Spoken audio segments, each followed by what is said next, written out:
자, 이제 창세기 4장 이제 1절부터 9절까지는 우리가 지난 시간에 했고요. 이제 10절부터 17절까지 오늘 공부를 하겠습니다.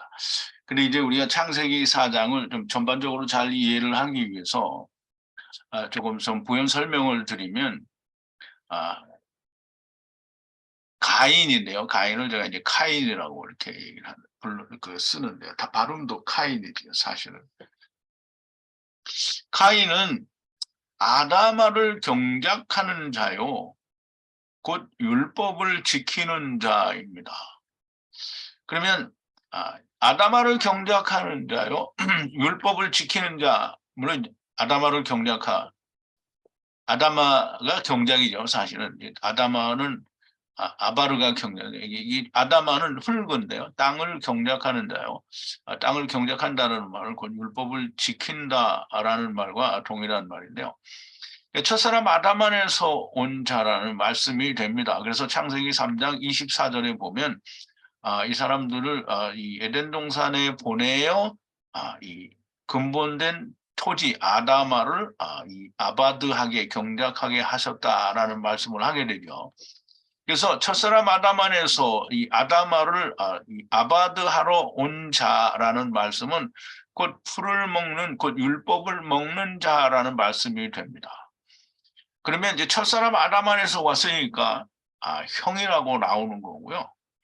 이제 아벨 곧 헤벨은 양을 치는 자다라고 했는데요. 양을 치는 자는 양이 뭘 먹죠? 풀을 먹죠. 그러면 첫사람 아담 안에서 온 카인은 뭘 먹어요? 풀을 먹는 자잖아요. 아담아를 경작하는 자는 풀을 먹는다는 거예요. 그러면 양을 친다라고 하는 말은 풀을 먹는 양들을 가리는 자입니다. 즉 하나님의 양들 가운데, 즉 풀을 먹는 양들, 가인들 가운데에서 가탄이 되는 자와 그렇지 못한 자를 가리는 자가 헤벨이라는 말. 그러므로 가인과 아벨이 형이다 또는 동생이다라고 말을 하는 것은 첫사람 아담 안에서 왔기 때문에 형이고 이 마지막 아담으로 오기 때문에 동생인 것으로 설명이 되고 표현이 된 거다라는 그런 걸 이해를 하시면 좋겠습니다. 양을 치는 자, 곧 목자로 오는 자는 마지막 아담이고요. 그러므로 다른 형제, 곧 우리말로는 동생인 것으로 이해가 되는 그런 말씀을 하시는 겁니다. 가인은 율법을 지키는 이스라엘을 말씀하시는 것이고요. 헤벨은 율법을 지키는 곳 아다마를 아바드하는 자들 가운데에서 카탄과 가돌들을 구별하시는 목자인 겁니다. 카인과 헤벨에 대한 확실한 이해가 사장을 이해하는 데 좀 도움이 되리라고 생각을 해서 가인과 아벨에 대한 어떤 다른 이 설명을 좀 드려보는 겁니다. 가인은 자기를 곧 아담아를 경작하여 자기가 얻은 열매를 곧 땅의 소산을 가지고 하나님께 들어갑니다. 당연히 하나님께서는 받지 않으시죠. 왜냐하면 아담아를 경작한 열매가 가시와 엉겅퀴이기 때문입니다. 헤벨은 가시와 엉겅퀴를 버려두고 율법에 대하여 죽은 카탄들을 들이시니 그러면 하나님께서 이것을 연락하셨다 또는 받으신다라고 하시는 겁니다. 자기의 것을 받지 않으니까 이스라엘, 카인이죠. 카인, 이스라엘이 곧 율법을 지키는 자들은 분을 내고 예수 그리스도를 죽이게 됩니다. 그것이 우리가 지난 시간에 배웠던 들에 있을 때에 카인이 헤벨을 쳐 죽이니라라고 하는 데까지가 우리가 공부를 한 겁니다. 자, 이제 10절에 보니까 하나님이 가인에게 묻습니다. 가라사대 무엇을 하였느냐?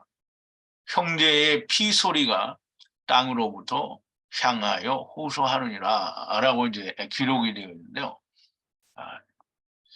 무슨 짓을 했느냐? 지금 가인에게 묻는 거죠. 형제의 핏소리가 아담아로부터 외치느니라 이렇게 얘기를 하는데요. 물론 이제 하나님이 가인이 무슨 짓을 했는지 몰라서가 아니라요. 형제의 핏소리가 아담아로부터 외친다라고 하는 얘기를 하시는데요. 형제의 피의 소리가 뭡니까? 형제의 피의 소리. 그러면 아벨의 피의 소리인 거죠. 그러면 이제 인자의 살과 피의 소리라고 이제 이야기할 수 있는데요. 그게 어디로부터 외쳐지는가라고 했는데요. 하나님이 뭐라고 하셨냐면 땅으로부터 이 아담아로부터 외친다라고 얘기했잖아요. 그러면 아담아는 누군가? 그러면 어떤 사람, 곧 인자의 살과 피를 받은 아담아들로부터 외치는 소리가 들린다라는 말이 됩니다. 잘 생각해야 됩니다. 하나님이 가인이 헤벨을 죽여서 그 피가 땅이 입을 벌려서 그 피를 받았은즉이라고 얘기를 하잖아요. 그러면 가인이 형제 그 헤벨의 피를 땅이 받았다는, 땅이 어떤 땅이? 아담아가 받았다는 거거든요. 에레츠가 받았다는 게 아니고 아담아가 받았다는 거예요. 그럼 아담아가 그 형제의 피, 곧 헤벨의 피는 인자의 살과 피의 소리죠. 그 피의 소리를, 그 피를 받은 아담아들로부터 외치는 소리가 들린다라는 말이에요. 그러면 이제 예수 그리스도의 살과 피를 먹고 마신 자들의 호소가 들린다라고 했는데, 하나님께 들리는 호소가 뭐냐? 그럼 이 사람들이 뭘 호소했느냐? 우리가 이제 그거를 궁금해하고 또 생각해 볼 필요가 있어요. 그런데 이제 되게 이 사람들은 그걸 궁금해하지 않죠. 땅에서 무슨 소리가 들리는 것보다 이렇게 생각을 하는데요. 땅에서는 아무 소리도 안 들리고요. 인자의 이제 땅은 아담아죠. 아담아.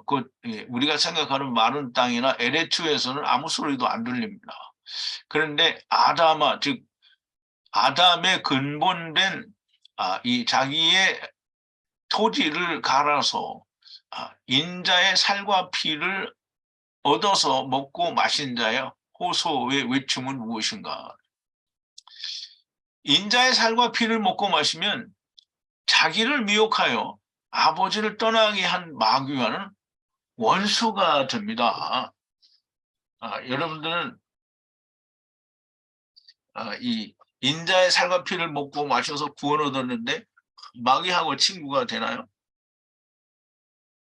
그리고 인자의 살과 피를 먹고 마셨는데 마귀를 하나님이라고 부를 수 있나요? 물론 이 세상 사람들이 마귀를 하나님이라고 부르지는 않죠. 그렇지만 이 세상의 임금이 마귀인데 그 이 세상의 임금에게 하나님이 이 세상 임금이라고 말을 하고 자꾸 그 임금에게 달라고 하면 마귀에게 달라는 거죠. 자, 이제 너무나 명백하게 인자의 살과 피를 먹고 마시면 내가 왜 세상에 왔는지를 알게 되고 미혹받아서 오게 된 것을 알아요. 그러면 아버지를 떠나게 한 마귀와는 원수가 됩니다. 그래서 창세기 3장 15절에 보면 내가 너로 여자와 원수가 되게 하고 너의 후손도 여자의 후손과 원수가 되게 하리니 여자의 후손은 네 머리를 상하게 할 것이요 너는 그의 발꿈치를 상하게 할 것이니라 하시고 라고 말씀드린 하나님이 창세기 3장에서 하셨잖아요.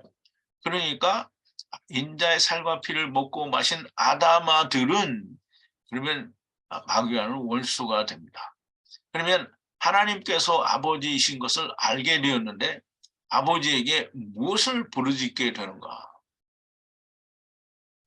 근데 이제 사람들은 나를 미혹하여 아버지를 떠나게 한 원수된 자에게 무언가를 달라고 부르짖어야 그게 맞는 겁니까?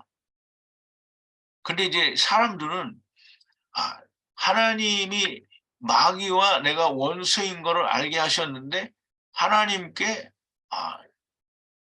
하나님이 기대하시는 것을 바라지 않고 사람들이 원하는 자기의 마음에 원하는 걸 막 달라고 하나님 이것도 주세요 저것도 주세요 뭐 다 주세요 이렇게 부르짖는다고 하면 그러면 그가 아버지 즉 하나님이 내 아버지인 걸 깨닫게 하신 인자의 살과 피를 먹고 마신 자가 부르짖는 부르짖음이냐라는 걸 우리가 좀 생각을 해봐야 됩니다. 결단코 그런 걸 부르짖으면 안 되고요. 오직 내가 하나님과 원수가 되었으니 나는 이제 하나님을 알게 되었으니까 부르짖어야 됩니다. 뭘 호소해야 된단 말이죠. 부르짖는데 무엇을 호소해야 되느냐. 아버지 원수 갚아달라고 이제 호소를 해야 되죠. 그런데 교회가 예수 믿는 사람들이 다 하나님께 원수 갚아달라고 기도하는 사람이 몇이나 있는가. 그럼 이제 우리가 다른 사람들을 말할 게 아니라 우리 스스로가 다 아버지를 알기 전에 우리가 세상에서 교회 다닐 때 우리 기도할 때 뭐 기도했어요? 모든 사람들이 다 자기의 원하는 것을 달라고 기도합니다. 누구에게 기도합니까? 이 사람들은 또 우리도 전에는 그게 하나님 아버지인 줄 알고 아버지에게 구하였다라고 하고 기도를 하는 거죠. 근데 사람들은 다 아버지에게 기도한다라고 그렇게 생각하고 또 알지만 실상은 자기들의 애비인 마귀에게 달라고 하는 것이고요. 마귀에게 달라고 하니까 마귀는 자기가 하나님인 것처럼 주기도 한다라는 말이죠. 자, 이제 주님께서는 우리에게 뭘 기도하라고 하셨는지를 좀 이해를 해봐야 됩니다. 우리가 전에 어떤 자매님도 이 성경에서 항상 기도하라 그랬는데 뭘 기도해야 되냐. 기도하라, 기도하라, 기도하라. 이렇게 끊임없이 기도하라 이렇게 했는데 사람들은 뭘 기도해야 되는지 몰라요. 물론 이 마태복음에도 보면 너희가 골방에 가서 기도하라, 뭐 은밀히 보시는 아버지께서 다 들으신다라 이런 말씀도 있는데요. 누가복음 18장에 보면 불의한 재판관과 과부의 비유를 들어서 말씀을 하시죠. 주님께서는 낭망치 말고 기도하라고 하십니다. 속히 택하신 자들의 원한을 들어주신다라고 하시죠. 지금 기도를 하라는데 뭘 기도하라는 거예요? 택하신 자들의 원한을 풀어달라고 기도를 하라는 거예요. 그러면 속히 와서 하나님이 풀어주신다는 거죠. 그런데 주님의 말씀이 뭐냐면 그러나 인자가 오실 때 세상에서 믿음을 보겠느냐. 원한을 풀어달라고 기도하는 기도를 사실상 예수님이 이 세상에 오실 때 볼 수 있겠느냐 이 말이 됩니다. 너무나도 명백하게 인자의 살과 피를 먹고 마신 자는 원수 갚아달라고 부르짖어야 됩니다. 그러나 원수 갚는 일은 하나님께 있다고 하니까 우리는 갚아달라고 간구할 수밖에 없고요. 하나님께서는 신혼의 날까지는 기다리시니까 원수를 갚아 신혼해 주시기까지 아직 땅에 있는 동안 할 수만 있으면 더 많은 사람이 인자의 살과 피를 먹도록 기도해야 됩니다. 그러면 나는 아무것도 안 하면서 하나님이 먹여주시기만을 기다리면 안 되죠. 하나님은 사람을 통해서 일을 하시는 거기 때문에 하나님이 그냥 하나님 스스로 일을 하실 수 있으면 그냥 성령이 오셔서 다 덮치면 되는 거죠. 그런데 사람을 통해서 일을 하시는 거잖아요. 그러니까 예수님이 제자들을 왜 택하셨어요? 제자들로 말미암아 믿는 자가 생기게 하시기 위해서 제자들을 택하신 거잖아요. 그러면 내가 카탄이 되었으면 하나님과 아버지와 아들과 하나 되는 즉 아버지와 아들의 관계를 성령님에 의해서 완전히 관계가 회복이 되었으면 그러면 원수 갚아달라고 기도를 해야 되는데 내가 할 수 없으니까 하나님께 해달라고 기도를 하지만 그러나 내가 미시태를 베풀 수 있는 자가 돼야 됩니다.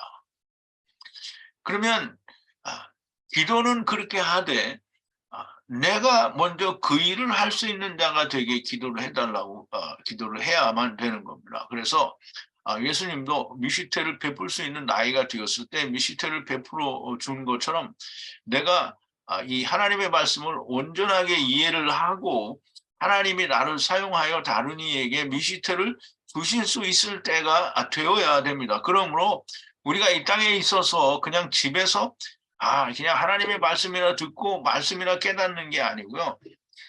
미시태를 주는 거는 목숨을 버리는 일입니다. 그러므로 목숨을 걸고 배워야 됩니다. 그냥 아니란 배움은 존재하면 안 되는 거예요. 이제 11절인데요. 이제 지금 너는 땅에서 저주를 받아.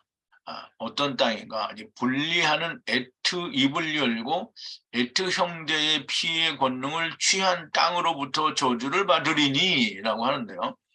아, 이제 지금이라는 이 말은 지금부터라는 뜻인데요. 두 번인 것은 밤과 낮의 땅으로부터 저주를 받는다라는 그런 의미가 되겠고요. 그럼 어떤 땅인가는 이 분리하는 애트입을 열고 분리하는 이 땅에서부터 분리되려고 하는 그 애트 즉 400세계를 하나님이 내주시는 그 입을 열고 애트 형제의 피의 권능을 취한 땅 땅은 아다마를 말합니다. 그러면 그 땅이 누구냐면 사람을 말하죠. 근데 땅이 무슨 입이 있겠습니까? 네. 아다마는 사람을 말하고요.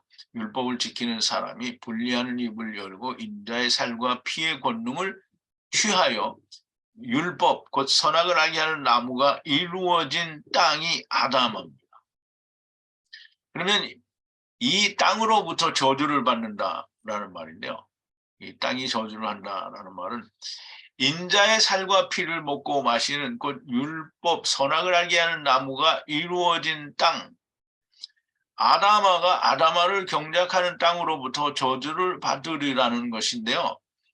아, 아다마가 아다마를 경작하는 땅으로부터 저주를 받는다. 지금 이 말은 무슨 말이냐면 율법 즉 선악을 알게 하는 나무 인자의 살과 피를 먹고 마셔서 즉 율법이 이루어진 땅은 더 이상 아다마를 경작하는 이스라엘 즉 율법을 지키는 자들이 경작하는 그 열매를 주지 않는다는 거죠.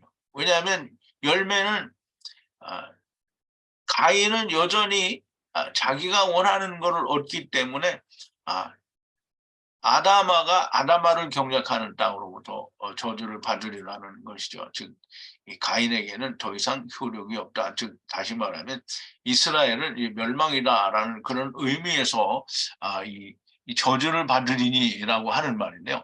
12절에 보면 땅의 저주가 어떤 건지 설명이 되는데요. 자, 이제 에트 땅 아다마를 경작을 해도 효력을 더 주지 않을 것이므로 땅에서 피하며 유리하며 하야하리라 라고 되어 있는데요.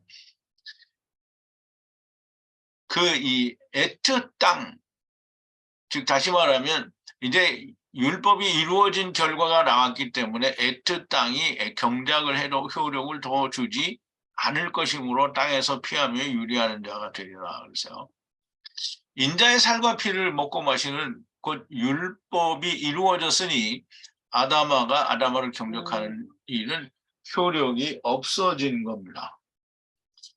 율법, 곧 선악을 알게 하는 나무를 행하여 무트를 만들어내지 않으면, 즉 죽음을 만들어내지 않으면 그 어느 것도 효력이 아니라는 말씀을 하는 거고요. 더 이상 효력을 주지 않는 율법을 붙들고 도망하며 방랑하는 자로 살아야 된다라고 하는 말씀이 됩니다. 이스라엘은 메시아 왕국이 도래할 때까지 도망하며 유리하는 자가 되게 됩니다. 13절인데요. 가인이 여호와를 향하여 가로되 큰 죄를 들어 올렸나이다 라고 얘기를 합니다. 우리말 번역에는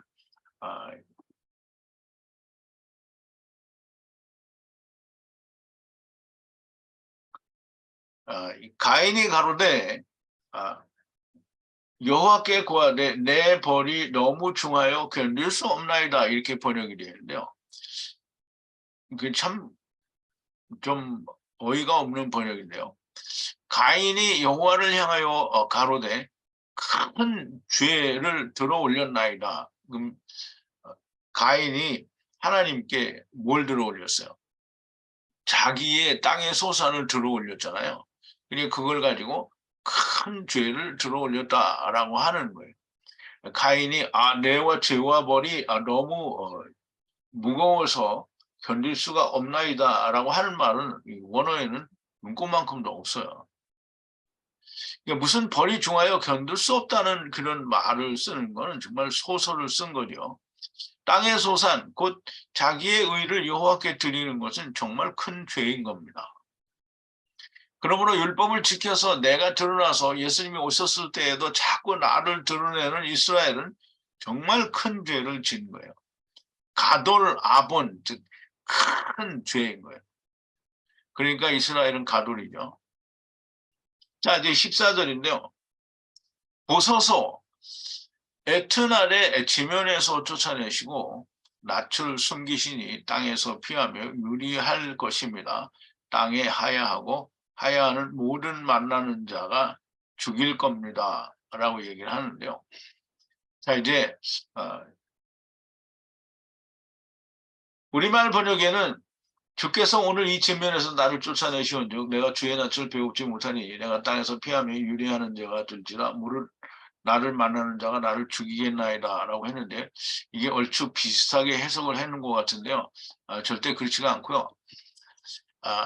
보시옵소서 하나님께서 400세겔을 내주시는 날에 요매 아다마 율법 곧 선악을 알게 하는 나무를 경작하는 땅 위에서 쫓아내시니 율법을 지키는 일에 실패한 자라 하시고 하나님의 낯을 숨기시니 땅에서 피하며 유리하는 자가 될 것입니다. 라고 이렇게 해석을 해야 맞는 건데요. 하나님께서 400세겔을 내주시는 때에 아다마 곧 땅을 경작하는 그 지면 위에서 쫓아내시니 그러면 이제 지금 앞전에 뭐라고 말했냐면 하나님이 땅이 다시는 내게 효력을 내지 않을 것이다 라고 말씀을 했잖아요. 그러면 이제 그 지면 위에서 쫓아내시니 그럼 이제 율법을 지켜도 너에게는 해당이 안 된다라는 말이고요. 율법을 지키는 일에 실패한 자라 하시고 하나님이 낯을 숨기시니라고 하는데요. 낯을 배웁지 못하리니 이런 말이 이제 바로 낯을 숨기시니라고 하는데요. 하나님이 가인에 대해서 낯을 숨기셨다라고 하는 말은 이제 가인에게는 하나님이 낯을 숨기셨어요. 더 이상 나타나시지 않는다는 말이에요. 율법에 매여 있는 자에게는 하나님이 나타나시지 않는다는 거고요. 어쨌든 이스라엘은 땅에서 피하며 유리하는 자가 될 것이고요. 땅에 하야하고 하야하는 모든 만나는 자가 나를 죽일 것입니다. 라고 얘기를 합니다. 사실상 물리적으로는 이스라엘은 다 디오스포라가 되어서 수천 년 동안 방랑의 길을 걷게 되죠. 그런데 땅에 하야하고 하야하는 모든 만나는 자가 죽일 거다라는 말은 이 가인이 열국에 흩어져서 거기에서 만나는 사람들이 자기를 죽일 거다라는 이제 이런 말을 하는 것으로 사람들이 다 이해를 하고 또 그렇게 해석을 하기도 하는데요. 사실상 물리적으로 이스라엘은 이 히틀러에게 핍박을 받아서 600만이라고 하는 이 유대인들이 죽기도 하고요. 수없이 많은 유대인들이 핍박을 받아서 죽게 되기도 합니다. 그런데 그것보다 더한 것은 뭐냐면 이스라엘은 실패한 민족이라는 것이 됩니다. 이것이 나를 만나는 자가 나를 죽인다고 하는 겁니다. 저들은 이제 이 나를 죽인다라고 하는 말이 뭐냐면 이 물리적으로 유대인들을 죽인다, 핍박한다라는 말도 일부 포함은 되지만 사실은 그거가 아니라 이스라엘 백성은 하나님의 백성이라도 하나님께 버림을 받은 자다라는 이런 말이 그게 이제 이 가인을 죽이는 거예요. 그래서 에스겔서 36장 20절에 보면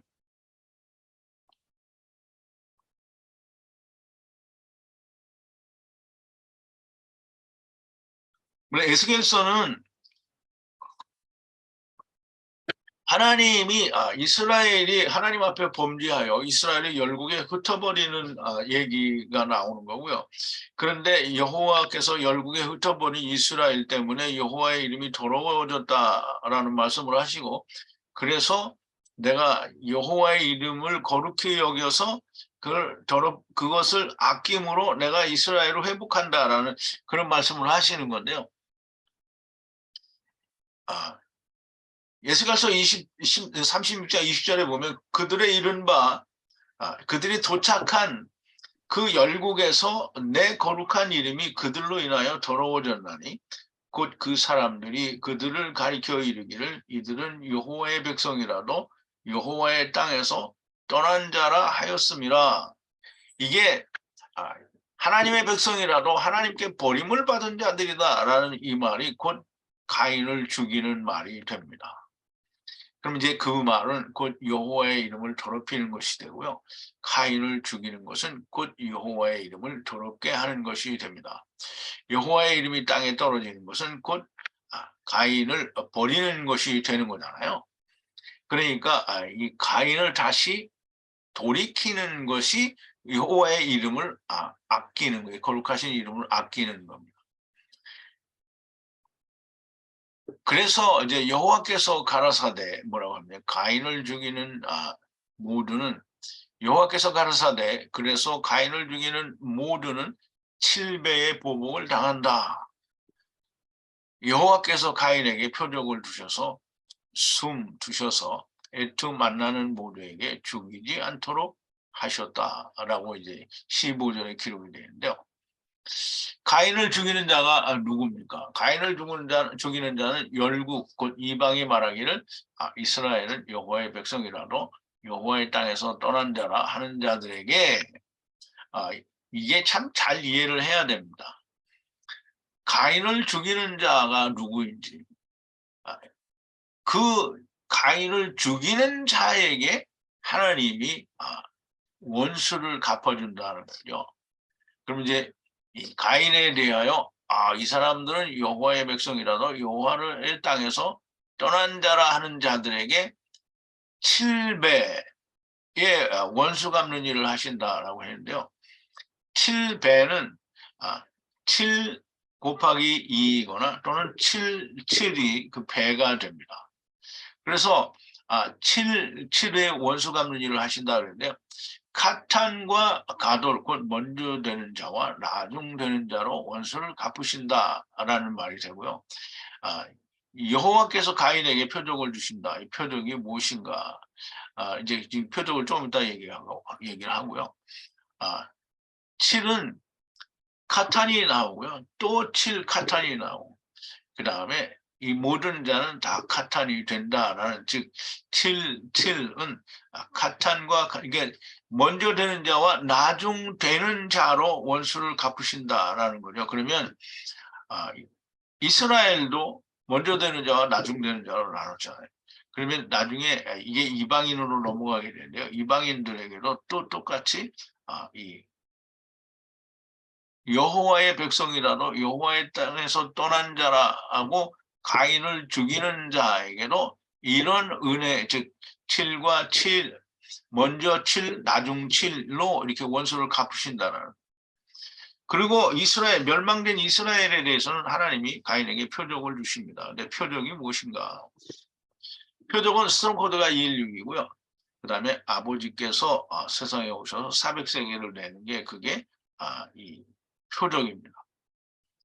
이제 성경을 몇 군데 좀 찾아볼 건데요. 물론 제가 여기다 프린트를 안 해서 좀 제가 찾아서 읽어드릴게요.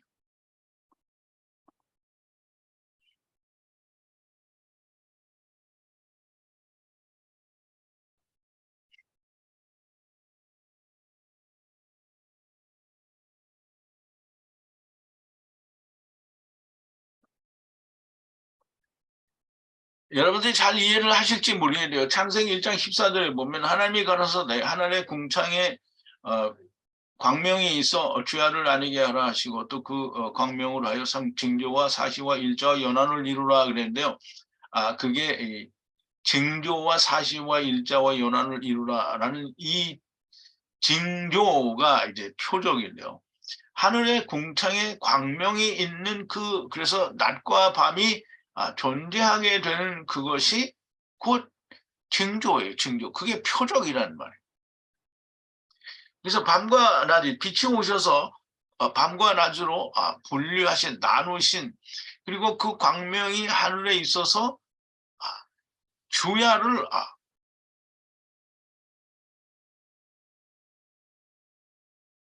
주장하시는 주야가 항상 존재하게 하는 그 일이 표적이에요. 표적. 그게 하나님이 이 가인에게 주신 표적이에요.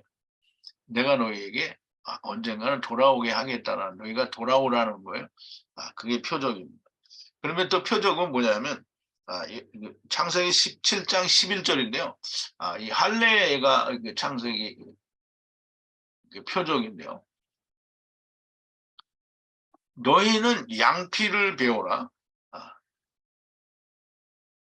이것이 너와 나 사이의 언약의 표징이니라. 그러면 할례가 표적이라 그러잖아요. 할례는 뭐예요? 예수 그리스도를 말하는 거죠. 예수 그리스도가 표적이 되는 거고요. 또 출애굽기 12장 13절에 보면 여긴 6월절 어린 양에 관한 얘기가 되겠죠. 내가 애굽 땅을 칠 때 그 피가 너희 거하는 집에 있어 너희를 위하여 표적이 될지라. 내가 피를 볼 때 너희를 넘어가리니 재앙이 너희에게 내려 멸하지 아니하리라. 그럼 예수 그리스도의 어린 양의 피가 표적이라는 거죠. 표적. 그러면 이제 이 빛이 또는 할례가 혹은 이 6월절 어린 양의 피가 그게 표적인데, 그게 무슨 표적이냐면 에스겔서 36장 21절부터 28절에 보면 좀 이제 그 성경 구절이 길기는 한데요.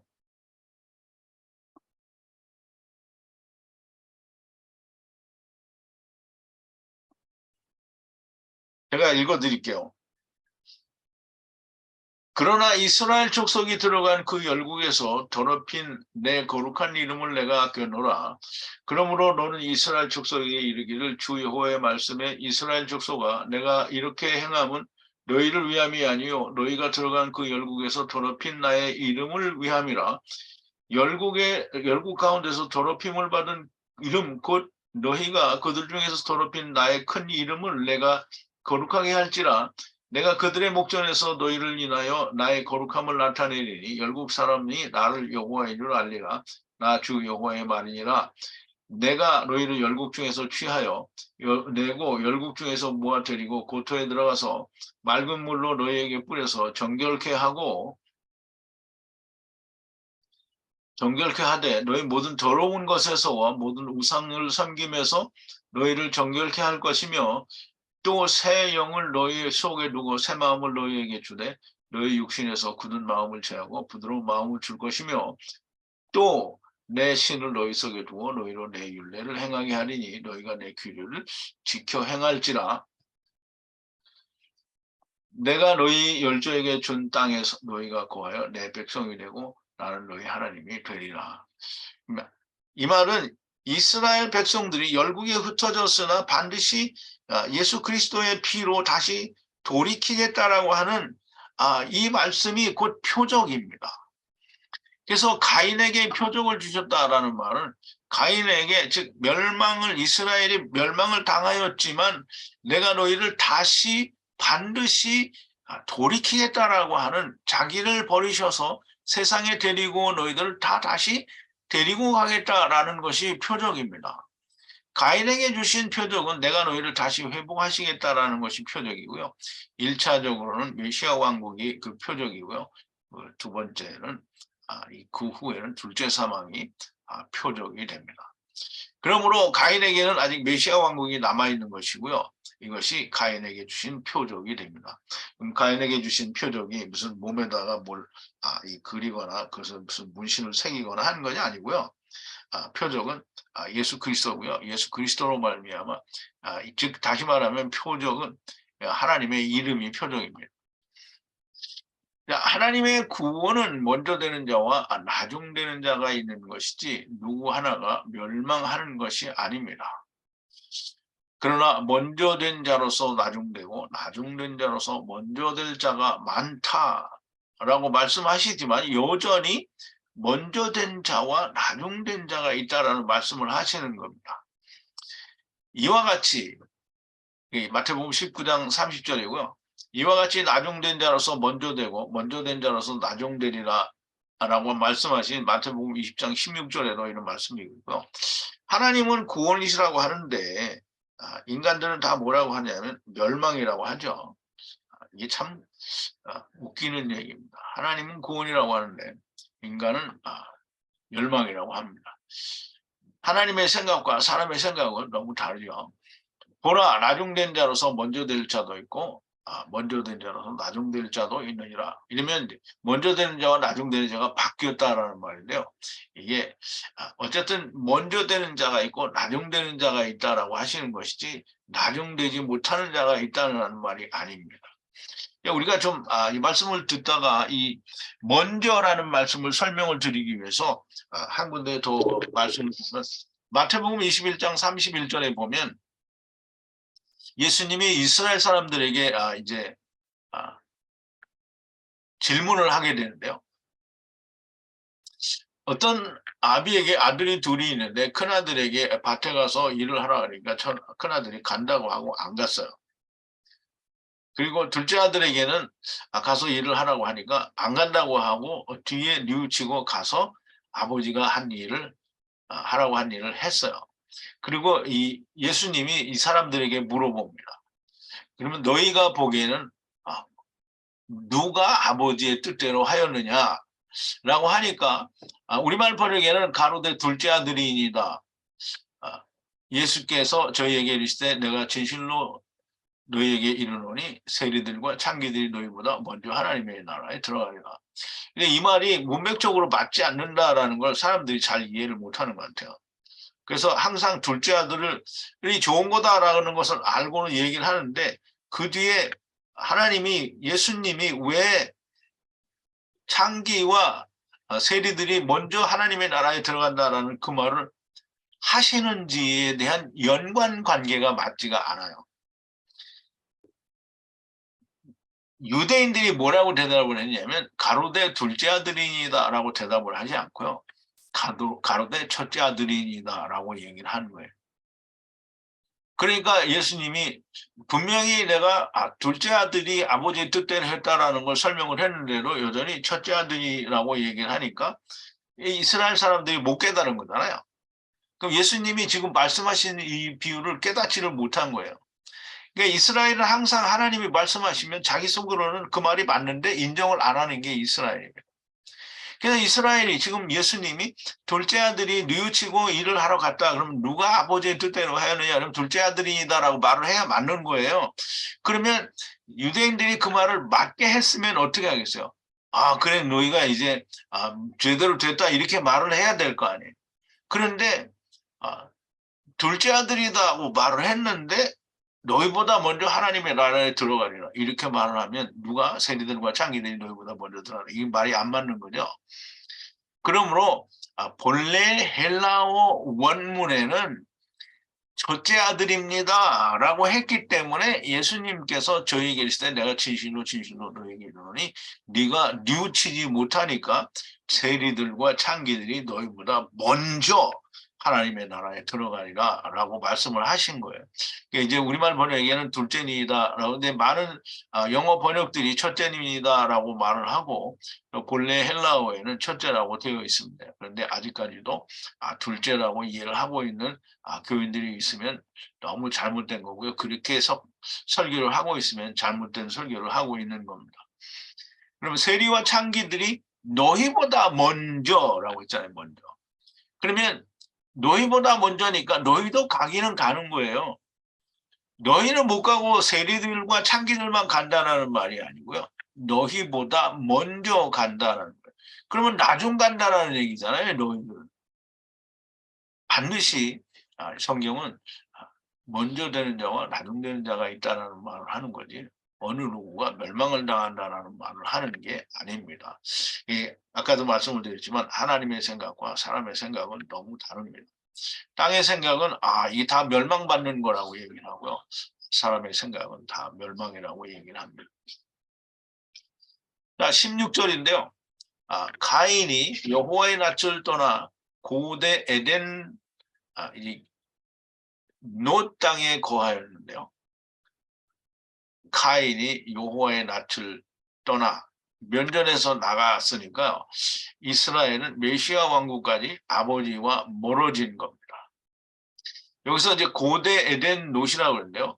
우리말 번역에는 에덴의 동쪽이라고 번역이 되어 있으나 사실상 이 히드마라는 이 케뎀이라는 단어에서 유래가 된 건데요.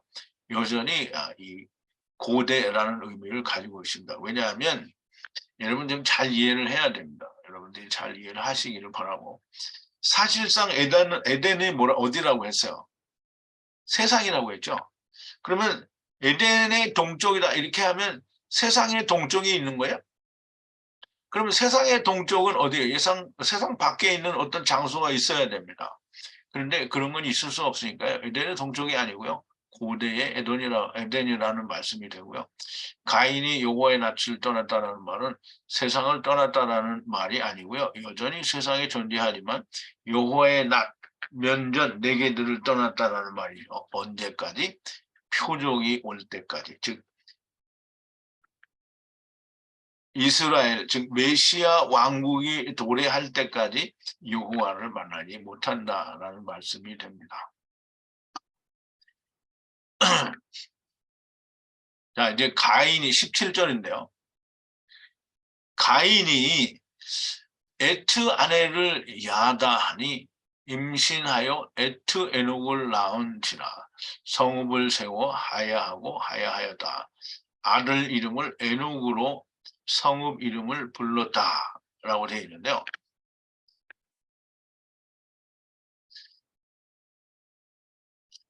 가인, 즉 멸망한 이스라엘도 여전히 후손을 낳게 됩니다. 아들을 낳고는 에녹이라고 하게 되는데요. 이 에녹이라는 이름은 이 창세기 5장에 나오는 5장 이후에 나오는 그 들림을 받는 에녹과 같은 이름입니다. 근데 같은 이름이지만 사람은 아니다. 이 같은 사람은 아니다라고 우리가 이해를 해야 되는데요. 이스라엘 곧 카인을 하나님께 봉헌된 택하신 백성이라고 하는 것으로 그렇게 보여지고요.